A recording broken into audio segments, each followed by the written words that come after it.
শওকত মোল্লার তুলনা। রাহুল একটা সাধারণ অঞ্চল লেভেলের নেতৃত্ব, আর শওকত মোল্লা কোথায় একটা মানে বিধানসভার এমএলএ, তার সঙ্গে সঙ্গে তিনি অনেকগুলো বিধানসভার দায়িত্বে আছে, তিনি একটা জেনারেল সেক্রেটারি বা কোনো একটা বড় পদে আছে। তিনি একটা সাধারণ চুনোপুটির বিরুদ্ধে অভিযোগ সাজাচ্ছেন, ওনার আর বলার মতন কিছু নেই, যার কারণে এসব করে বেড়াচ্ছে। নেতৃত্বদাদি বাইরে যেভাবে প্রচার প্রসার মুভমেন্ট করছে আইএসএফ এর হয়ে, এবং গোটা পশ্চিমবঙ্গে আইএসএফ এর প্রতি মানুষের ভালোবাসা যেভাবে উপচে পড়ছে, তাতে করে এরা আতঙ্ক দেখছে, এরা সামনে দিশা দেখছে না গো, যে আইএসএফ যেভাবে এগোচ্ছে আইএসএফ এর সিট বাড়বে, আইএসএফ ভাঙড় আবার পুনরায় দখল করবে।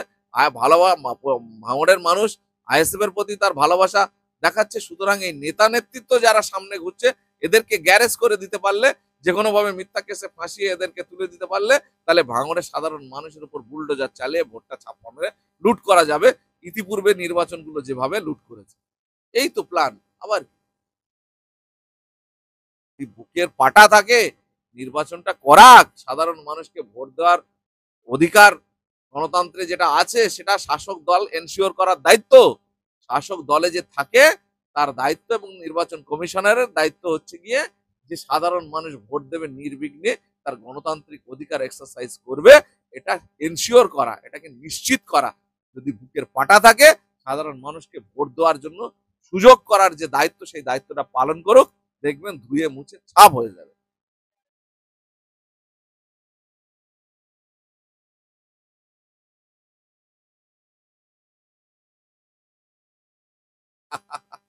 এটা একটা হাস্যকর ব্যাপার।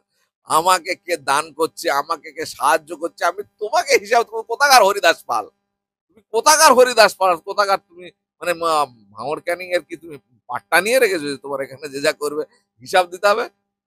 হিসাব আমাদের আছে, যদি কোথাও কোনো দিতে হয় কোনো সময় আইনগত ভাবে, প্রশাসনিক ভাবে যদি সেরকম প্রয়োজন হয়, হিসাব দেওয়ার, হিসাব চাইলে হিসাব দেওয়া যাবে। প্রত্যেক মানুষের হিসাবে আওতায় আনার অধিকার আছে প্রশাসনের, আইন আদালত আছে দেশে, নির্দিষ্ট সংবিধানের মধ্য দিয়ে দেশ পরিচালিত হয়। সেরকম সংবিধানের দায়রা থেকে যদি কোথাও নওশাদ ভাইকে হিসাব দিতে হয়, নিশ্চয়ই দেবে, কেন দেবে না? আমরা আইনকে হাতে নিয়ে খেলা করি না, আইনকে সম্মান দিয়ে আইনকে বাঁচানোর লড়াই বরঞ্চ আমরা লড়ছি। থানা রাহুলকে এতটাই করে যে থানা রাহুলের কথায় উঠবে বসবে, থানার রাহুল টাকা দেবে আর সেই টাকায় থানা কাজ করবে। আমি খোঁজ নিয়ে দেখলাম, সম্পূর্ণ যে ব্যক্তি করেছে তৃণমূলের সঙ্গে তার যোগাযোগ আছে, তৃণমূল পার্টি তাকে দিয়ে এটা করিয়েছে ওর নামে মিথ্যা কেস সাজানোর জন্য। ভবিষ্যতে রাহুলের যে গতি, লড়াইয়ের যে গতি শাসক দলের বিরুদ্ধে, সেটাকে দমিয়ে দেওয়ার জন্য। আমি রাহুলকে ডেকে অলরেডি বলে দিয়েছি যে যে ব্যক্তি তোমার নামে এই মিথ্যা কেস সাজিয়েছে, তার বিরুদ্ধে পাল্টা কেস করার জন্য।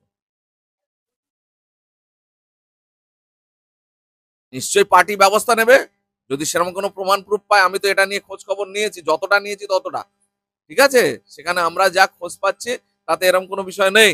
যদি সেরকম কিছু প্রমাণিত হয়, আমরা আরো খোঁজ খবর করব। যদি সেরকম কিছু হয়, রাহুলের বিরুদ্ধে ব্যবস্থা নেওয়া হবে। পার্টিতে কেউ আদর্শের ঊর্ধ্বে নয়, নীতির ঊর্ধ্বে নয়, সে জি হোক। দেখুন, তিনি খাতা কলমে অঙ্ক কষে বলেন, ঠিক আছে, এটা এভারেজ হিসাব বলেছেন, এটা কম হতে পারে, বেশি হতে পারে।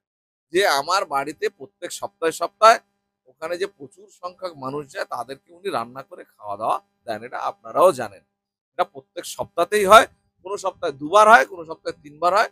আর যখন ওই বাৎসরিক অনুষ্ঠান হয়, তখন তো একটা কন্টিনিউ পিরিয়ডে ডেলি হয়, আর শুক্রবারে করে তো অবশ্যই হয়। তাহলে সেক্ষেত্রে একটা কম বেশি হিসাব উনি বলেছেন, এটা নিয়ে অত মাথা খারাপের কি আছে?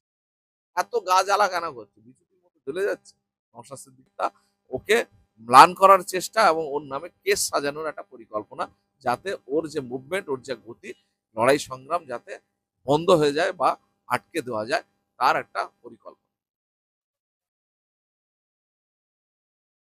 অবশ্যই দলে কাউকে রিয়াত করা হয় না, ইতিপূর্বে অনেকগুলো ঘটনা ঘটে আছে। ছোটখাটো এরকম এক আধজনের বিরুদ্ধে স্টেপ অলরেডি নেওয়া হয়েছে, তাদের মানে ব্যবস্থা নেওয়া হয়েছে। আমরা তো এগুলো নিয়ে কি হই হই করবো বাজারে, যে আমার দলের মধ্যে কি হয়েছে গো, কার বিরুদ্ধে কি ব্যবস্থা নিয়েছি দেখো, এসব আমার অভ্যন্তরীণ ব্যাপার, আমরা সেটা প্রয়োজন হলে কোথাও কোনো সময় দেখাবো। এরকম কোনো ব্যাপার নেই যে ওর মানে অন্যায় করবে আর দলে বহাল তবিয়তে নেতৃত্ব দিয়ে যাবে, এটা কেউ এই সুযোগ পাবে না দলে। আমাদের দলের একটা নির্দিষ্ট আদর্শ আছে, একটা নীতি আছে, যার ভিত্তিতে মানুষ, এই আদর্শ নীতির কারণেই আমাদের মানুষ কিন্তু ভালোবাসছে। সুতরাং মানুষের ভালোবাসা আমাদের